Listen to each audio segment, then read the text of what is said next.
24/3/1954 பசும்பொன் முத்துராமலிங்க தேவர் ஹரிஜன மக்களுக்கு ஆதரவாக பேசியது. இப்பொழுது இந்த ஹரிஜனம் அதில் முன்னேற்றம் என்று சொல்லப்படுகின்ற விவகாரம் இந்திய தேசத்திற்கும் சிறப்பாக இந்து மதத்திற்கு ஒரு பெரும் களங்கம் என்று சொன்னால் அது மிகையாகாது. ஆனால் இது இப்படி இருப்பதின் நோக்கம் என்ன என்று பார்க்கும் பொழுது, ஜாதி அடிப்படையில் அது இன்றைக்கு இயங்குகிறதா இல்லையா என்று கேட்போமேயானால் இல்லை என்பதுதான் அதற்கு முடிவான வார்த்தை. ஆதி காலத்தில் தொழிலின் பெயரால் ஜாதி வகுக்கப்பட்டது என்பதுதான் தமிழ் சான்றுகளும் சாத்திரங்களும் கூறுகின்ற உண்மை.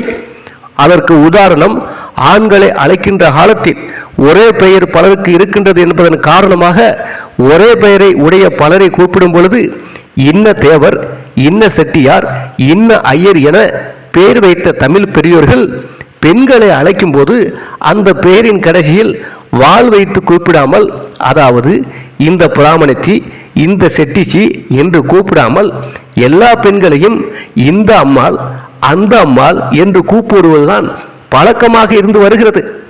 இது நீண்ட காலமாக இந்த நாட்டில் அனுஷ்டித்து வருகிற ஒரு சித்தாந்தமாகும்.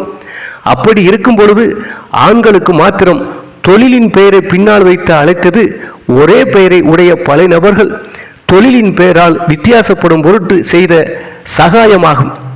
தொழிலின் பெயரால் ஏன் அழைக்கப்பட்டது என்று கேட்டால், ஒவ்வொருவரை ஒழுக்கத்தின் பெயரால் உயர்ந்தவர்கள் என்பதை நிர்தாரணம் செய்யும் பொருட்டு இயற்கையிலேயே மரியாதை கொடுக்க வேண்டும் என்பது மனித பண்பு.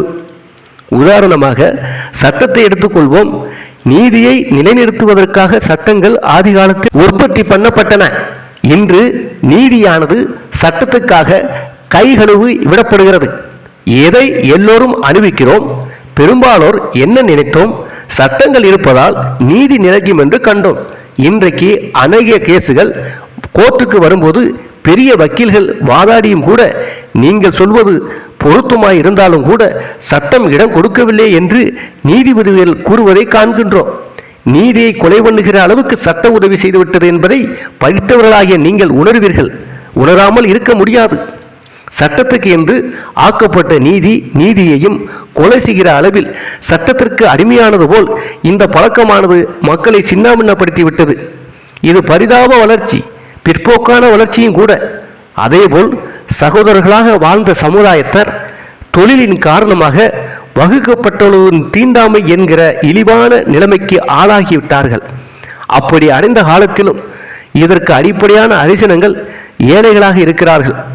அரிசனங்கள் பணக்காரர்களாக இருப்பார்களேயானால் அவர்களோடு கைகோர்த்து கலந்து வாழவும் சம்பந்தம் செய்து கொள்ளவும் தயாராக இருக்கிறார்கள் என்பதை பழக்கத்தில் பார்க்கிறோம்.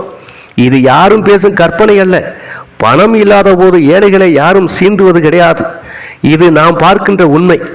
எல்லோரையும் பணக்காரர்கள் ஆக்கிவிட முடியாது, ஆக்கிவிட வேண்டும் என்று நான் சொல்லவும் இல்லை. உயர்ந்த ஜாதியினரிடையே பல ஏழைகள் இருக்கும் பொழுது அவர்களுக்கே வசதி அளிக்க முடியாத சர்க்கார் அரிசினங்கள் அத்தனை பேரையும் ஏக காலத்தில் பணக்காரர்கள் ஆக்கிவிட முடியாது. எல்லோரையும் பணக்காரர்களாக ஆக்கிவிட வேண்டும் என்பதும் அடியனுடைய கருத்தல்ல. அது முடியாது என்பது எனக்கு நன்றாக தெரியும். ஆனால் செய்ய வேண்டியது என்ன என்று கேட்டால், பெரும்பாலான நிலங்கள் வீணாக கிடக்கின்றன. அந்த பெரும்பாலான நிலங்களை தற்காத்து கொடுக்கும் பொழுது பழைய அரசாங்கத்தின் பழக்கப்படியே உயர்ந்தவர்கள், வேண்டியவர்கள் என்பவர்களுக்காகத்தான் கொடுக்கப்படுகிறதே தவிர இந்த ஏழை அரிசினங்களுக்கு ஏன் சலுகை காட்டப்படவில்லை? அப்படி ஏழைகளுக்கு வழங்குவதாக சொல்லி பாவனைகள் செய்யப்பட்டாலும் அது பின்னால் இருக்கிற பணக்கார வியாபார வர்க்கத்தின் சூழ்ச்சியாகவே இருக்கிறது. பெரும் பணக்காரர்களுக்கு மீண்டும் மீண்டும் கொடுக்க வேண்டும் என்ற பழக்கத்தை நிறுத்தி கொண்டு அந்த ஏழை அரிசின மக்களுக்கு 1 ஏக்கர் 1/2 ஏக்கர் விவசாயத்திற்கு லாயக்காக புதிதாக நிலம் வழங்கப்படுமேயானால் அவர்கள் யாரையும் எதிர்பாராமல் முயற்சி செய்து வாழ வசதி ஏற்படும். அறம் நிரம்பிய சிந்தையர் ஆயினும் பெறலரும் திருவெற்றபின் சிந்தனை பெரிதாம் என்பது மனித வாழ்க்கை. பெரும்பாலான அரிசனங்களை உழுதுண்டு வாழ்வோர்களாக சர்க்கார் ஆக்குமானால் பிறருக்கு கைகட்டி வாழ்கின்ற இழிவான நிலையிலிருந்து மாறி அரிசனங்கள் நல்ல விவசாயிகள் ஆவார்கள். அந்த முறையில் அரிசின பிரச்சனையை 60% சௌகாக்கியமாக தீர்க்கலாம். அந்த முறை சர்க்காரால் கையாளப்படவில்லை என்று நான் சொல்லுகின்றேன்.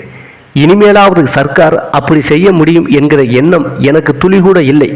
இப்படி நான் சொல்லும் பொழுது மந்திரி அவர்கள் கோபித்துக் கொள்ளக்கூடாது. இவ்வாறு முத்துராமலிங்க தேவர் ஹரிஜன மக்களுக்கு ஆதரவாக அப்போதே நிலம் அவர்களுக்கு கொடுத்து அவர்களை முதலாளியாக ஆக்க வேண்டும், அவர்கள் சுயமாக முயற்சி செய்து உழைத்து கௌரவமாக இந்த சமூகத்தில் வாழ வேண்டும் என்று வலியுறுத்தி இருக்கின்றார்.